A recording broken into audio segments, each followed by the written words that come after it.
One of the biggest questions that has emerged from this summer is, can Texas win the SEC?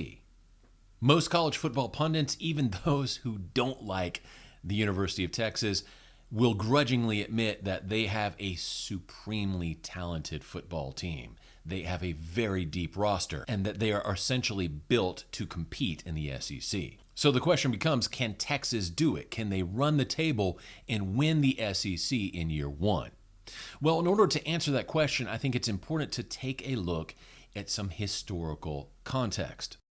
Now, the SEC has had two previous waves of expansion, the first in 1992 with Arkansas and South Carolina, the second in 2012 with Texas A&M and Missouri. And as you can see, neither Arkansas nor South Carolina won the SEC title in their first season. In fact, they have never won an SEC championship since joining. Fast forwarding 2012, neither Texas A&M nor Missouri won the SEC title in their first season. Though Texas A&M had a great first season, Missouri an excellent second season, neither of these teams have ever won an SEC championship either. So historically, it would seem that Texas is facing some pretty long odds to come in and win the conference in year one.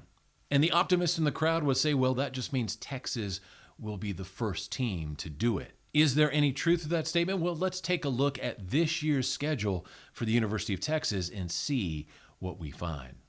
Now, for the sake of convenience, I've divided Texas's schedule into three parts: the first 5 games, the middle 3, and then the final 4 contests. Taking a look at the first 5 games on the schedule, the first thing that jumps out to me is Texas on the road at Michigan. The second thing I notice about the first 5 games here, 4 of them are in Austin. And that is just a nice bit of scheduling by the UT Athletic Department. First game, Saturday, August 31st, at home against Colorado State. You have to figure this should be a pretty comfortable win for Texas. I don't see any big problems there. I would expect Sarkisian to keep the play calling pretty vanilla. In any case, I expect a fairly comfortable win for Texas. The next week, on the road at Michigan. In this game, I expect Texas will actually jump out to an early lead. And the way the game flow will proceed, at least according to my estimation, is Texas will hold on for dear life and come away with a victory on the road. The following week, Texas is back in Austin to face the UTSA Roadrunners. There could be a bit of a slow start here. Aside from that, though, I think Texas wins this game fairly handily. The next week, September the 21st, Texas back at home against Louisiana Monroe. Now, last year, ULM had a 2-10 record. I don't think they're going to offer Texas much, if any, of a fight. This should be a very, very big win for the Longhorns at home. And finally, Saturday, September the 28th, Texas faces its first SEC opponent of the year. Mississippi State comes into Austin. Now, there's a lot of excitement in the air about Jeff Lebby coaching the Bulldogs this season. I think perhaps you could see some flashes of brilliance from Mississippi State in this game. In the end, though, I've got Texas winning by a fairly comfortable margin at home against the Bulldogs. So after facing Mississippi State at home, the Horns get a much-needed bye week before heading into the middle 3 games. And now we transition to the middle 3 of the schedule. And the first thing that jumps out to me here is the degree of difficulty for the first 2 games of this middle 3. Because Texas starts this portion of their schedule with the Red River Shootout in Dallas against arch-rival Oklahoma, and follows that game up with a game against top-ranked Georgia. If there was a welcome to the SEC moment thus far in the season, this is definitely it. As for the Red River Shootout, I see Texas winning this game by 7. They are the beneficiaries of a bye week going into the shootout. I think they're going to be rested. They're going to be focused. They're going to remember exactly what happened at last year's game. I've got Texas beating Oklahoma by 7 in the shootout this year. Well, for Texas, they can't afford any kind of fall off or drop off the following week because they are hosting the number 1 team in the nation. Georgia comes into Austin.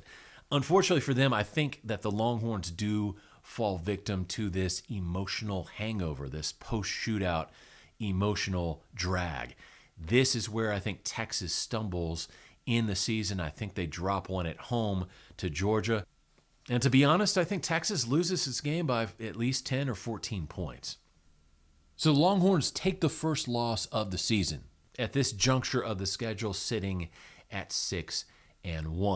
Now, the following week, Texas goes on the road to face their first true SEC road test. Fortunately for them, it's against the Vanderbilt Commodores. Last season, Vanderbilt 2-10. They're trying to invest more into their football program to get it to a competitive level. I think Texas wins this game fairly easily on the road in Nashville and goes to 7-1. Now, after going on the road at Vanderbilt, the Longhorns get another bye week before starting their final 4 games of the season. The Horns get back into action on Saturday, November the 9th at home at DKR to square off against the Florida Gators. Now, a lot of people are automatically penciling this in as a huge win for Texas. I disagree with that completely. I don't think that's going to happen. I think Florida comes out swinging. They're going to be fighting for pride. They could be fighting for Coach Billy Napier's job as well. So in this game, Florida at Texas, November 9th, I see Texas winning, but it's going to be a dogfight. So Texas improves to 8-1 on the season before heading to Fayetteville, Arkansas on the next Saturday, November the 16th. This is going to be quite a good game. Texas and Arkansas is a rivalry that goes back to the old Southwest Conference, and it is one that is very, very intense and passionate, especially when it's played at Arkansas. Last time these two teams met was in 2021. It was shortly after Texas announced it was going to the SEC, and Arkansas put a pounding on the Longhorns. Now, the interesting thing here is that Arkansas remembers this, Texas remembers this, but most importantly, Coach Sarkisian remembers this. He remembers the butt-kicking Arkansas delivered to his Longhorns early in his premier season, and I think he keeps that in mind. Texas wins here on the road at Arkansas. It'll be a tough game, I think, through the first half at least, but Texas comes away with a win and improves to 9-1. Now, the following Saturday, the Horns return back to Austin, November the 23rd, to face the Kentucky Wildcats. And if there is a trap game on the schedule, this is it. My reasoning is thus. If you look at this schedule, 2 of Texas's top rivals are sandwiched around this game. You have Arkansas before, and you have Texas A&M looming afterwards. So there is a chance that Texas could be having a little bit of an emotional hangover after Arkansas and could be looking forward to Texas A&M during this week that they play the Wildcats. I think they come out on top. It could be a little bit more difficult than most people imagine. Texas, though, improves to 10-1 on the year heading into Bryan College Station. And finally, it leads us to the regular season finale on the road against Texas A&M, the Lone Star Showdown, back again after 13 years of dormancy. Now, I don't know if there's a more heavily anticipated game during college football's regular season than this. I think most people who are college football fans have this game circled on their calendar. And right now, A&M is kind of the sexy pick. A lot of people are saying, okay, Texas probably going to be the better team here, but A&M rules and wins with their emotions.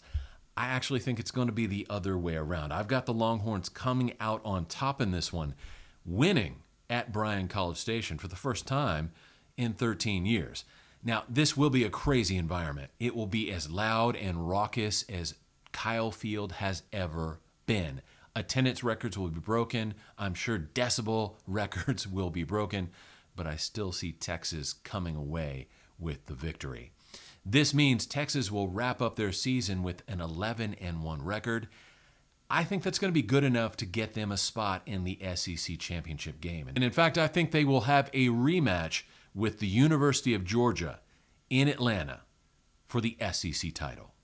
This is going to be a fun season. I've been looking forward to Texas getting into the Southeastern Conference for quite some time. I've lobbied for it. I've worked hard for it in the background.